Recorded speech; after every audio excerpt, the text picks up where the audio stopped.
réalisés, entre guillemets, Ramana Maharshi, Ramakrishna et autres, qu'évoque Shankara, sont des correspondances directes de ce que l'on retrouve comme étant la voie proposée et invitée aux âmes dans les courants du quiétisme en Occident entre le XVIIe et le XVIIIe siècle. Alors, ça a été réprimé très sévèrement par l'Église, hein, ne l'oublions pas, mais néanmoins, on est là dans quelque chose qui possède des correspondances réelles avec l'Inde, au point d'ailleurs que les censeurs ecclésiastiques au XVIIe, XVIIIe siècle ont dit, mais enfin, vous allez transformer tous les croyants en des bonzes bouddhistes.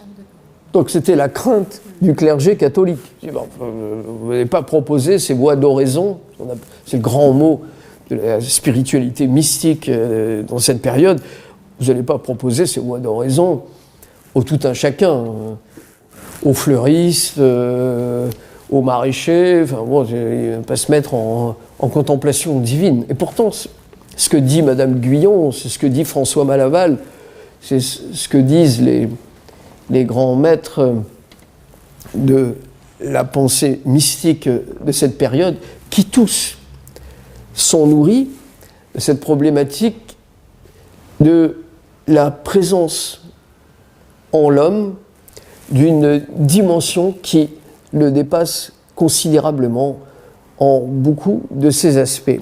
Et du coup, ce courant dit de l'ontologisme va circuler de manière plus ou moins aisée, hein, quand même, il faut l'admettre, tout au long des siècles, des âges, jusqu'à parvenir au XIXe siècle, au début du XXe siècle, avec souvent des théologiens, Romini, par exemple, condamnés par l'Église. Hyacinthe Gerdil, un Turinois qui a écrit au XVIIIe siècle, je crois que c'est 1700 et quelques, un traité sur l'immortalité de l'âme. Il fait directement allusion à ça. Votre âme est immortelle, vous en doutez. Alors demandez-vous pourquoi l'infini est en vous aussi présent. Ah oui, c'est vrai. Je me demande pourquoi mon âme serait immortelle. Puisque c'est un des éléments qu'on demande à croire dans le christianisme. Vous avez une âme immortelle. Oui, d'accord. Bon. Et après, voilà, ça vous suffira. Contentez-vous de le savoir. Non. Autant en faire l'expérience. Et c'est ce que dit Hyacinthe Gerdil. Vous voulez savoir pourquoi vous avez une âme immortelle? Alors tournez-vous vers ce qui en vous relève d'une pensée qui normalement ne devrait pas y être. Relève de quelque chose qui est surprenant. Comment moi qui m'occupe de mon travail, de ma famille, de mes activités, avec un calendrier, un emploi du temps, des rendez-vous.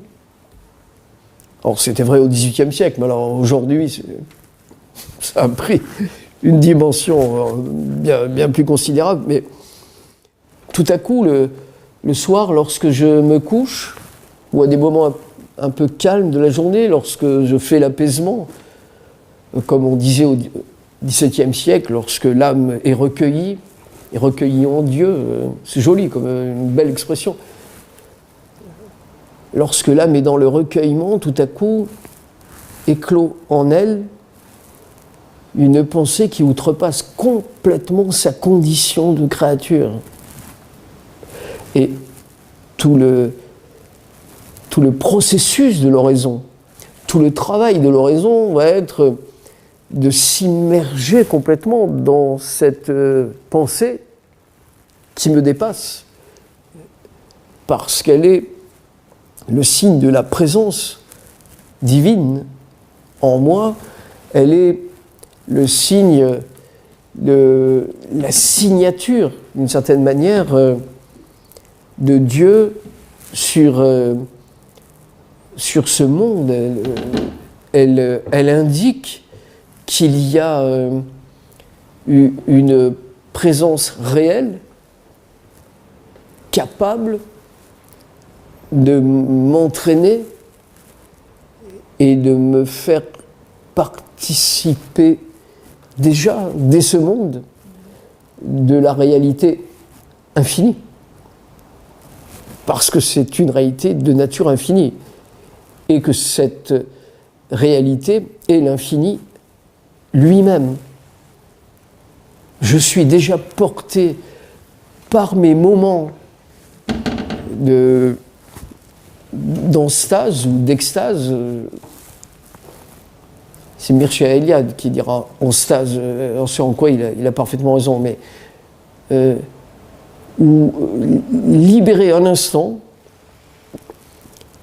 des conditionnements temporels, je ne me rends plus compte qu'il y a du temps, qu'il y a un lieu, et je suis happé, empli, immergé dans une dimension transcendante qui me dépasse absolument et qui m'entraîne, non pas vers une réalité autre, mais vers une réalité qui est la plus caractéristique, la plus intime à moi-même que moi-même, pour reprendre ce que l'on disait tout à l'heure. Donc, oui, cette pensée de l'infini qui va traverser comme ça les siècles joue un rôle fondamental en Occident dans ce qu'il peut y avoir chez nous de comparable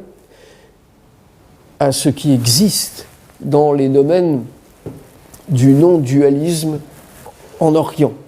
Et c'est pas pour rien que tous les auteurs qui, en Occident, vont être les plus proches du non-dualisme sont des auteurs qui intègrent dans leur problématique la question de l'infini.